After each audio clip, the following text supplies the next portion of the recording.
আজি আপোনালোকৰ লগত মই অন্য এটা খবৰ শ্বেয়াৰ কৰিম বিশেষকৈ আজিৰ খবৰটো হৈছে আমাৰ সদৌ অসম পাৰিগিত হাইস্কুল টিউটৰ শিক্ষক সন্থাৰ এটা গুৰুত্বপূৰ্ণ সংবাদমেল হৈছিলে আৰু সেই সংবাদমেলত আমাৰ টিউটৰ শিক্ষকসকলৰ সমস্যাখিনি তেখেতসকলে সমাধান কৰিবৰ কাৰণে খৰজৰিয়ে মাননীয় মুখ্যমন্ত্ৰী আৰু শিক্ষামন্ত্ৰীলৈ তেখেতসকলে সংবাদমেল যোগেদি তেখেতসকলে দাবী উত্থাপন কৰিছে। নিশ্চয় আপুনি কিছুমান প্ৰত্যক্ষ কৰিছে। ইয়াত লিখিছে টিউটৰ কৰ্মচাৰীক শিক্ষকৰ সমদৰমহাৰ দাবী। আমাৰ টিউটৰ কৰ্মচাৰীসকলক শিক্ষকৰ সমদৰমহা প্ৰদান কৰিবৰ কাৰণে তেখেতসকলে দাবী উত্থাপন কৰিছে। যিহেতু টিউটৰৰ সমস্যাটো খুবেই এটা গুৰুত্বপূৰ্ণ সমস্যা, সেই সমস্যাখিনি মাননীয় বৰ্তমানৰ মুখ্যমন্ত্ৰী তেতিয়াৰ শিক্ষামন্ত্ৰী তেখেতে যি ধৰণৰ প্ৰতিশ্ৰুতি প্ৰদান কৰিছিলে সেইখিনি যেন আমাৰ টিউটৰ ছাৰ বাইদেউসকলে পোৱা নাই। যিহেতু তেখেতসকলে নিযুক্তিৰ সময়ত আমাৰ সেইসকল টিউটৰ ছাৰ বাইদেউসকলক কৈছিলে যে আপোনালোকে চৰকাৰী ট্ৰেকলৈ আহি লওক, অতি সোনকালে আপোনালোকৰ এখন পৰ্টেল খুলি দি সেই পৰ্টেলৰ যোগেদি আপোনালোকে আবেদন কৰি অতি সোনকালে টিউটৰৰ পৰা শিক্ষকলৈ উন্নতি কৰা হ'ব বুলি কোৱা কথাষাৰ মাননীয় শিক্ষামন্ত্ৰী আমাৰ বৰ্তমানৰ মুখ্যমন্ত্ৰীয়ে তেতিয়া শিক্ষামন্ত্ৰী হৈ থাকোঁতে কোৱা কথাষাৰ যেন পাহৰি গৈছে এনেকুৱা অনুমান হৈছে। আৰু তেখেতসকলে কৈছিলে যে আমাৰ অৱসৰপ্ৰাপ্ত যিসকল টিউটৰ ছাৰ বাইদেউসকল আছে তেখেতসকলক এদিন চাকৰি কৰি বা এসপ্তাহ চাকৰি কৰি অৱসৰ গ্ৰহণ কৰিলেও তেখেতসকলক 10 লাখ টকাকৈ গ্ৰেজুৱেটি প্ৰদান কৰাৰ কথাও কৈছিলে, কিন্তু আজি পৰ্যন্ত সেইখিনি কেও কাৰ্যকাৰী নকৰিলে আৰু সেয়েহে টিউটৰ শিক্ষকসকলৰ মাজত হতাশাৰে ভৰি পৰিছে। আৰু সেয়ে তেখেতসকলে সংবাদমেল যোগেদি আমাৰ হাইস্কুল টিউটৰ সন্থাই কি দাবী উত্থাপন কৰিছে নিশ্চয়কৈ মই আপোনালোকৰ লগত শ্বেয়াৰ কৰিম। আপোনালোকে স্কিপ নকৰি আমাৰ ভিডিঅ'টো চাই থাকিব আৰু এতিয়ালৈকে যদি আমাৰ চেনেলটো ছাবস্ক্ৰাইব কৰা নাই কাইণ্ডলি ছাবস্ক্ৰাইব কৰি দিব। বিশেষকৈ সেইখিনি কি বোলো আপোনালোকে শ্বেয়াৰ কৰি দিব লাগে যাতে নেকি আমাৰ শিক্ষামন্ত্ৰী আৰু মুখ্যমন্ত্ৰীগৰাকীয়ে সেইখিনি যাতে নেকি খবৰ পায়।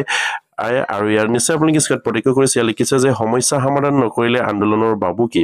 যিহেতু হাইস্কুল শিক্ষক সন্থাই আমাৰ মাননীয় মুখ্যমন্ত্ৰী আৰু শিক্ষামন্ত্ৰীক তেখেতসকলে ইয়াত কৈছে যে যেতিয়ালৈকে আমাৰ সমস্যাটো যদি সমাধান কৰাৰ প্ৰচেছ নকৰে বা সমাধান নকৰে তেনেহ'লে নিশ্চয়কৈ তেখেতসকলে আন্দোলন কৰা এটা হুংকাৰ প্ৰদান কৰিছে। ইয়াত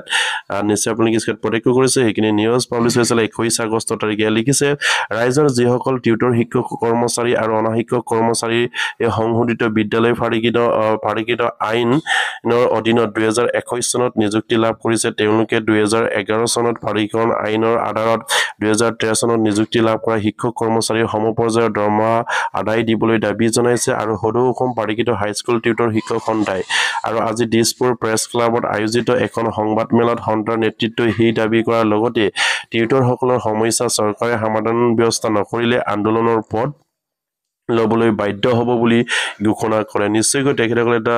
দাবী উত্থাপন কৰিছে। ইয়াত যিহেতু 2011 চনৰ আইনৰ ভিত্তিত 2013 চনত যিসকল আমাৰ শিক্ষক কৰ্মচাৰীক পদ পাৰিকৰণ কৰা হৈছিল তেখেতসকলক যি ধৰণৰ পূৰ্ণ পৰ্যায়ৰ শিক্ষকৰ মৰ্যাদা প্ৰদান কৰিলে সেই সমপৰ্যায়ৰ আমাৰ 2021 চনত পাৰিকৃত টিউটৰ ছাৰ বাইদেউসকলকো দিবৰ কাৰণে তেখেতসকলে দাবী জনাইছে। আৰু অন্যথা যদি তেখেতসকলৰ যদি দাবী মানি নলয় তেনেহ'লে নিশ্চয়কৈ তেখেতসকলে আন্দোলনৰ পথ বাছি লোৱাৰ কথা ইয়াত উল্লেখ কৰিছে। আৰু ইয়াৰ পাছত কৈছে যে কাৰ্যকাৰী সভাপতি সুভাষ চক্ৰৱৰ্তীয়ে কয় যে চৰকাৰে 2014 চনৰ নতুন আইন প্ৰণয়ন কৰি মাহিলী মজুৰিসহ শিক্ষকসকলৰ 12,600 টকা আৰু প্ৰদান আৰু শিক্ষকৰ 16,200 টকা মজুৰি প্ৰদান কৰি শিক্ষকৰ সলনি টিউটৰ নামাকৰণ কৰি শিক্ষকৰ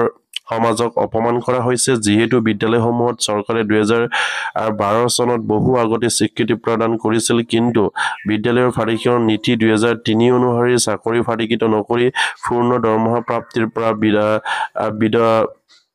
বিৰত ৰাখি অন্য কৰা হৈছে। আৰু সাধাৰণ সম্পাদক ৰকিবুল ইছলামে কয় যে উপযুক্ত আৰ্হতা থকা স্বত্বেও এই আইনে অন্যায় শিক্ষক কৰ্মচাৰী তথা চতুৰ্থ শ্ৰেণীৰ কৰ্মচাৰী তথা নিম্নবৰ্গৰ সহায়কক পৰৱৰ্তী পাৰিকৃত বিদ্যালয় আৰু বিভিন্ন কাৰ্যালয়ৰ কৰ্মৰত কৰ্মীৰ দৰে পূৰ্ণ দৰমহা নিদি মাহিলী 8,000 টকা আৰু 10,000 টকাকৈ মজুৰি দিয়াটো সম্পূৰ্ণ যুক্তিহীন আৰু অমানৱীয়। আৰু সন্থাৰ হিচাপে আৰু ইয়াৰ পাছত কৈছে যে হিচাপে পৰীক্ষাবিধি বিপিনী আমাৰ বৰালি টিউটৰে শিক্ষক সংস্থাৰ বিভিন্ন সমস্যা আজিলৈকে সমাধানৰ বাবে কোনো আগবাগ নোলোৱা চৰকাৰক তীব্ৰ সমালোচনা কৰাৰ লগতে শীঘ্ৰে সন্থাৰ সমস্যাসমূহ সমাধান নকৰিলে জংগী আন্দোলন হুংকাৰ প্ৰদান কৰে। নিশ্চয়কৈ তেখেতসকলে যিখিনি দাবী উত্থাপন কৰিছে তেখেতসকলৰ ন্যায্য দাবী তেখেতসকলৰ সেইখিনি প্ৰাপ্য। যিহেতু তেখেতসকলে বছৰ ধৰি বিনা বেতনে শিক্ষকতা কৰি অহাৰ পাছত যিখিনি অসম চৰকাৰে 2021 চনৰ 1 ফেব্ৰুৱাৰী তাৰিখে নিযুক্তিৰ নামত সেইসকল শিক্ষক কৰ্মচাৰীক শিক্ষকৰ পৰা টিউটৰলৈ অৱনমিত কৰাটো খুবেই এটা যুক্তিহীন কথা তেখেতসকলে শিক্ষক হিচাপে যিখিনি আমাৰ সেইসকল শিক্ষক কৰ্মচাৰীক পুনৰ পৰ্যায়ৰ শিক্ষক হিচাপে প্ৰাধিকৰণ নকৰি টিউটৰ হিচাপে সজাই তেখেতসকলে সামান্য এটা পৰিটুকি প্ৰদান কৰি আহিছে যেটো তেখেতসকলৰ এই পৰিটুকিটো হয়তো আমাৰ সেইসকল শিক্ষকক অপমান কৰাৰ নিচিনাকৈ তেখেতসকলে সেইখিনি কাৰ্য কৰিছে আৰু সেইবাবে আমাৰ সেইসকল শিক্ষক কৰ্মচাৰীয়ে যদি অতি সোনকালে আমাৰ সেই টিউটৰ শিক্ষকৰ সমস্যাখিনি যদি সমাধানৰ পথ অসম চৰকাৰ বিচাৰি নলয় তেনেহলে নিশ্চয়কৈ পৰৱৰ্তী পৰ্যায়ত তেখেতসকলে জংগী আন্দোলনৰ দৰে হয়তো তেখেতসকলে পথ বাছি লোৱাৰ ইয়াত কথা উল্লেখ কৰিছে সেয়ে মাননীয় মুখ্যমন্ত্ৰী আৰু শিক্ষামন্ত্ৰীয়ে সেই বিষয়খিনি অতি সোনকালে গভীৰভাৱে তেখেতসকলে সেই সমস্যাখিনি সমাধান কৰিবৰ কাৰণে চিন্তা কৰিব লাগে আৰু যিখিনি সমস্যা আছে সেই সমস্যাখিনি তেখেতসকলে আইনৰ দোহাই দি নাথাকি আইনক সংশোধন কৰি হলেও তেখেতসকলৰ সমস্যাখিনি সমাধান কৰি দিব লাগে অন্যথা তেখেতসকলে নিশ্চয়কৈ পৰৱৰ্তী পৰ্যায়ত হয়তো জংগী আন্দোলন কৰাৰ পথ বাছি ল'ব পাৰে সেইখিনি কথা ইয়াত উল্লেখ কৰিছে আৰু হে মাননীয় মুখ্যমন্ত্ৰী আৰু শিক্ষামন্ত্ৰীক আমাৰ ফালৰ পৰা অনুৰোধ জনাইছো আপোনালোকে এলফিৰ পৰা কলেজলৈকে যিমানখিনি আমাৰ টিউটৰ ছাৰবাইদেউসকলক আপোনালোকে টিউটৰ হিচাপে 2021 চনৰ 5 ফেব্ৰুৱাৰী তাৰিখে নিযুক্তি প্ৰদান কৰিলে সেই সকলৰ সমস্যাখিনি অতি সোনকালে সমাধান কৰক অন্যথা সেই সকল টিউটৰ ছাৰবাইদেউসকলে হয়তো জংগী আন্দোলনৰ পদৰ দৰে তেখেতসকলে বাছি লোৱাৰ এটা কথা ইয়াত উল্লেখ কৰিছে সেয়ে তেখেতসকলে হয়তো 100 বুঢ়ী সমস্যা লৈ কিনি এই তেখেতসকলে আন্দোলনৰ কথা উল্লেখ কৰিছে তেখেতসকলৰ যদি সমস্যাই যদি আপোনালোকে সমাধান কৰে তেনেহলে আমাৰ সেই সকল টিউটৰ কৰ্মচাৰীয়ে কিয় তেখেতসকলে আন্দোলনত নামিব কাৰণ তেখেতসকলক সমস্যাত ৰাখিছে আপোনালোকে তেখেতসকলৰ সমস্যাখিনি আপোনালোকে সমাধান কৰিবলৈ কোনো চিন্তা চৰ্চা কৰা নাই সেইবাবে আমাৰ সেই সকল টিউটৰ ছাৰবাইদেউসকলে অতি এই তেখেতসকলৰ যিখিনি সমস্যা সেই সমস্যাখিনি লৈ তেখেতসকলে চিন্তনীয় হৈ পৰিছে আৰু সেইবাবেই আপোনালোকক তেখেতসকলে খৰজোৰে অনুৰোধ কৰিছে যে অতি সোনকালে আমাৰ সেই টিউটৰ সমস্যাটো সমাধান কৰিব লাগে আৰু যদি সেই টিউটৰ সমস্যাটো যদি সমাধান কৰে তেনেহলে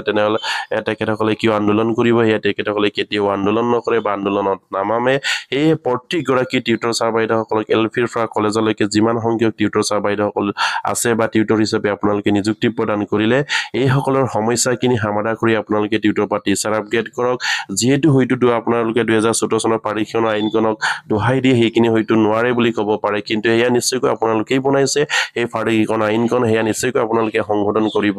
পাৰে আৰু সেইখিনি আপোনালোকে সংশোধনলৈ আনি যিখিনি পয়েন্ট সংশোধন কৰিলে আমাৰ টিউটৰৰ সমস্যাটো সমাধান হয় এই সমস্যাটো এই আইনখন সংশোধন কৰি সেই ডাপাটো সংশোধন কৰি আমাৰ এলফিৰ পৰা কলেজলৈকে যিমানখিনি টিউটৰ ছাৰবাইদেউসকল আছে তেখেতসকলক বিনা স্বাৰ্থই যেন টিউটৰ পৰা টিচাৰ আপগ্ৰেড কৰে 2011 চনৰ আইনৰ ভিত্তিত যিদৰে আমাৰ 2013 চনত পাৰিক্ষণ কৰি যিসকল শিক্ষক কৰ্মচাৰীক পুনৰ পৰ্যায়ৰ শিক্ষক হিচাপে আপোনালোকে পাৰিক্ষণ কৰিবলৈ সক্ষম হৈছিলে ঠিক তেনেকৈ আমাৰ 2021 চনত 5 ফেব্ৰুৱাৰীত নিযুক্তি দিয়া সেই সকল টিউটৰ ছাৰবাইদেউসকলকো আপোনালোকে কিবা এটা কৰি বা আইনখন সংশোধন কৰি আমাৰ সেই সকলকো পুনৰ পৰ্যায়ৰ শিক্ষকলৈ উন্নতি কৰিবৰ কাৰণে তেখেতসকলে বাৰম্বাৰকৈ দাবী উত্থাপন কৰিছে বা আমাৰ ফালৰ পৰা আপোনালোকক অনুৰোধ জনাইছো অন্যথা হয়তো শিক্ষা বিভাগৰ সমস্যা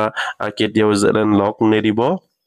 এটাকৈ সমস্যা আপোনালোকে সৃষ্টি কৰি আকৌ শিক্ষা বিভাগৰ সমস্যাখিনি সমাধান কৰাৰ যিখিনি কথা বা যিখিনি আপোনালোকে প্ৰতিশ্ৰুতি প্ৰদান কৰে হেয়া কেতিয়াও সম্ভৱ নহয় কাৰণ আপোনালোকে টিউটৰৰ সমস্যাটো সৃষ্টি কৰি আকৌ শিক্ষা বিভাগৰ সকলো সমস্যা সমাধান কৰিছো বুলি ক'লে নহব কাৰণ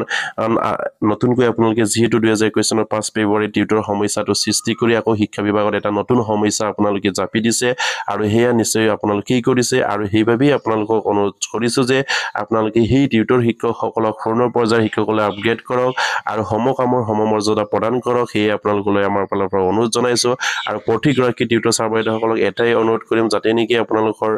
যিখিনি সমস্যাৰাজি উত্থাপন কৰিছে বা এখন নিউজ পেপাৰত পাব্লিছ হৈছে সেই সকলোবিলাক খবৰ যাতে নেকি মাননীয় মুখ্যমন্ত্ৰী বা শিক্ষামন্ত্ৰীৰ হাতলৈ পায় আপোনালোকে আমাৰ ভিডিঅ'বিলাক শ্বেয়াৰ কৰিব আৰু এতিয়ালৈকে যদি সাবস্ক্ৰাইব কৰে কাইণ্ডলি সাবস্ক্ৰাইব কৰিব নমস্কাৰ জয়